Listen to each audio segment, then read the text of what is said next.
चला आज नागपूरचा तडका काहीतरी बनवूया। इथे मी तेलावर घेतलेला आहे जिरं आणि त्यामध्ये अद्रक लसूण टाकलेला आहे, ते छान परतून घेतलं। त्यानंतर इथे कांदा टाकले, तोही छान परतून घेतला आणि कांद्यासोबत ना कोथिंबीर सुद्धा परतून घेतलेली होती। त्यानंतर इथे डेसिकेटेड कोकोनट ते परतून घेतलं आणि त्यानंतर टमाटर टाकलं, तेही परतून छान आपल्याला थंड करायला ठेवायचं।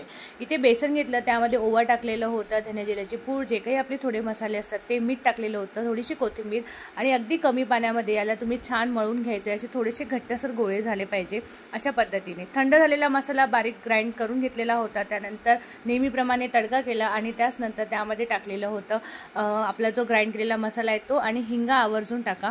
त्यानंतर सगळे सुके मसाले ते टाकले, थोडंसं गरम पाणी टाकून त्याला छान ग्रेव्ही होऊ दिली आणि ती ग्रेव्ही थोडीशी शिजू दिली।